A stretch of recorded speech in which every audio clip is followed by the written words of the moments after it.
नमस्कार दोस्तों। इस वीडियो में अपन लोग ये अब तक के मिले हुए जितने भी विवाह सम्मान हैं उनसे संबंधित पूरी चर्चा करेंगे कि ये किसके द्वारा प्रदान किया जाता है, कब से शुरू किया गया, सबसे पहले किसको दिया गया था और वर्तमान में 2024 में किसे प्रदान किया गया। तो आप वीडियो के साथ में अंत तक है वो बने रहें। आज थोड़ा गला बैठा हुआ है, इसलिए आप लोगों को थोड़ी सी समस्या हो सकती है, परंतु हर एक जानकारी पर चर्चा करेंगे। तो देखिए, व्यास सम्मान भारतीय साहित्य के लिए दिया जाने वाला ज्ञानपीठ पुरस्कार के बाद में दूसरा बड़ा साहित्यिक सम्मान है। अपन लोगों को ये परीक्षा में पूछा जा सकता है कि साहित्य के क्षेत्र में सबसे बड़ा पुरस्कार कौन सा है, तो ज्ञानपीठ। दूसरा कौन सा है, तो व्यास सम्मान। तीसरा कौन सा है, तो साहित्य अकादमी। ये पुरस्कार की शुरुआत भी पूछी जा सकती है। 1991 में के बिरला फाउंडेशन के द्वारा ये प्रारंभ किया गया था। पूछा जा सकता है कि किसके द्वारा ये प्रारंभ किया गया है। इस पुरस्कार में कितनी राशि दी जाती है, तो ध्यान रखिएगा 4 लाख रुपए दिए जाते हैं। प्रशस्ति पत्र दिया जाता है, प्रतीक चिन्ह प्रदान किया जाता है और साथ में एक शॉल भी उड़ाया जाता है जो साहित्यकार होता है उसको।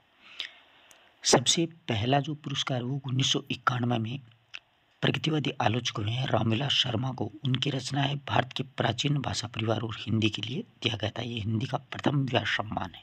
अच्छा प्रश्न है, परीक्षा में पूछा जा सकता है। अब देखिएगा, इसमें महत्वपूर्ण तथ्य है कि व्यास सम्मान से संबंधित अपन को कौन कौन सी बातें हैं वो ध्यान में रखनी चाहिए। तो ये सम्मान के बिरला फाउंडेशन के द्वारा प्रदान किया जाता है। यह पुरस्कार किसी भी साहित्यिक रचना को प्रदान किया जाता है जो पिछले 10 वर्षों में प्रकाशित हुई है। यह सम्मान किसी एक भारतीय नागरिक की हिंदी की उत्कृष्ट साहित्यिक कृति के लिए प्रदान किया जाता है, यानी एक रचना जो पिछले 10 सालों में प्रकाशित हुई है। अगली महत्वपूर्ण बात है, ये सम्मान साहित्यकार को किसी एक रचना को प्रदान किया जाता है, न कि संपूर्ण लेखन को। जबकि ज्ञानपीठ पुरस्कार है पहले रचना पर दिया जाता था और वर्तमान में संपूर्ण लेखन पे दिया जाता है 1992 के बाद में। साहित्यिक सृजनात्मक साहित्य के अलावा अन्य विधा पर भी यह पुरस्कार है वो प्रदान किया जाता है। कोई भी साहित्यकार केवल एक बार ये पुरस्कार प्राप्त कर सकता है, दोबारा इस पर विचार नहीं किया जाता है। सिर्फ एक ही बार ये पुरस्कार मिल सकता है, दोबारा वो कितनी भी अच्छी पुस्तक लिख दो उसको नहीं मिलेगा। यह सम्मान रचनाकार के मरणोपरांत प्रदान नहीं किया जाता, जीते जी दिया जाता है। ये रचना पर चयन समिति के द्वारा विचार विमर्श के बाद में मृत्यु होती है तो ये पुरस्कार दे दिया जाता है। यानी जैसे मान लीजिए अब सूर्यबाला को दिया गया है और सूर्यबाला को भगवान ना करे परंतु किसी कारणवश मान लो देहांत हो जाता है तो वो बाद में उनको दिया जाएगा, उसके मरने के बाद में नहीं दिया जाएगा। पहले रचना अगर सेलेक्ट कर ली जाती है, चयनित कर ली जाती है तो उनको दिया जाता है। अब अपन पूरी चर्चा करेंगे। देखिए, 1991 में शुरुआत है। तो देखिएगा, सबसे पहले रामविलास शर्मा को भारत के प्राचीन भाषा परिवार और हिंदी के लिए दिया गया था 1991 में। ये इनकी आलोचना है। दूसरा, शिव प्रसाद सिंह को नीला चांद उपन्यास के लिए 1992 में दिया गया था दूसरा व्यास सम्मान। तीसरा, गिरजा कुमार माथुर को मैं वक्त के हूँ सामने कविता संग्रह के लिए दिया गया है। नेक्स्ट जो है वो धर्मवीर भारती को अंधायुग कीर्ति नाटक है। नेक्स्ट जो 95 में गुण नारायण को कोई दूसरा नहीं कविता संग्रह के लिए। 96 में जो है वो छठा पुरस्कार और रामस्वरूप चतुर्वेदी को हिंदी साहित्य और संवेदना इतिहास ग्रंथ है।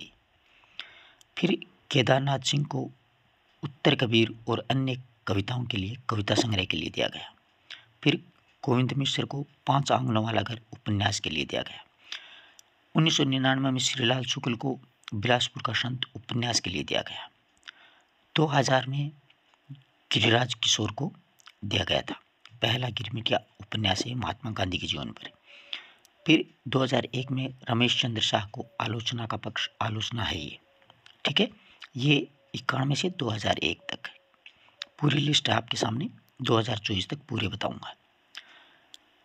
अब आगे देखिएगा 2002 की चर्चा करते हैं अपन लोग। तो 2002 में कैलाश वाजपेयी को पृथ्वी का कृष्ण पक्ष आलोचनात्मक रचना के लिए। फिर 3 में चित्रा मुदगल को आमा उपन्यास के लिए दिया गया था। फिर 4 में मर्दुल्ला गर्ग को कठगुलाब उपन्यास के लिए दिया गया था। फिर उसके बाद में चंद्रकांता को कथा सरित सागर के लिए, ये भी एक उपन्यास है उसके लिए 2005 में दिया गया। 2006 में परमानंद श्रीवास्तव को कविता अर्थात मतलब आलोचनात्मक रचना के लिए दिया गया था। अब 2007 में कृष्णा सोबती को समय सरगम उपन्यास के लिए दिया गया था। फिर उसके बाद में मनु भंडारी को एक कहानी, ये इनकी आत्मकथा है उनके लिए। 2009 में अमरकांत को इन्हीं हथियारों से उपन्यास के लिए। 2010 में फिर भी कुछ रह जाएंगे कविता संग्रह के लिए दिया गया था। 2011 में रामदर्श मिश्र को आम के पत्ते कविता संग्रह के लिए। 2012 में नरेंद्र कोहली को न भूतो न भविष्य उपन्यास के लिए। अब अपन आगे चर्चा करते हैं। 2013 में विश्वनाथ त्रिपाठी को व्योमकेश दरवेश, ये संस्मरणात्मक है, संस्मरण उसके लिए दिया गया था। फिर 2014 में कमल किशोर गोयनका को प्रेमचंद की कहानियां कालक्रमानुसार अध्ययन, ये एक आलोचनात्मक रचना है। और 2015 में सुनीता जैन को अक्षमा कविता संग्रह के लिए दिया गया था। 2016 में सुरेंद्र वर्मा को काटना शमी का वृक्ष पद्म खुरी की धार से उपन्यास के लिए। 17 में ममता कालिया को दुखम सुखम उपन्यास के लिए।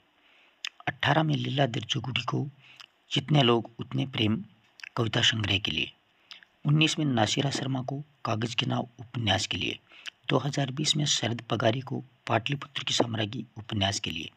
2021 में अस्कर वजाद को महाबली नाटक के लिए। और 2022 में ज्ञान चतुर्वेदी को पागलखाना उपन्यास के लिए।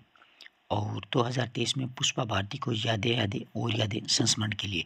अब 2024 में सूर्यबाला को दिया गया है, उनकी किस रचना पर दिया गया है वो आप लोग कमेंट में ज़रूर लिखें, जिससे क्या है कि आपको भी याद हो जाए। ये पूरी अगर आपको PDF वैसे चाहिए तो आप लोग टेलीग्राम चैनल ज्वाइन कर लें। हिंदी साहित्य मंच अपना टेलीग्राम चैनल है, उस पर आपको ये PDF मिल जाएगी। आज थोड़ा गला बैठा हुआ है, सुनने में आपको कठिनाई हो रही है, इसके लिए मैं आपको क्षमा प्रार्थी हूँ।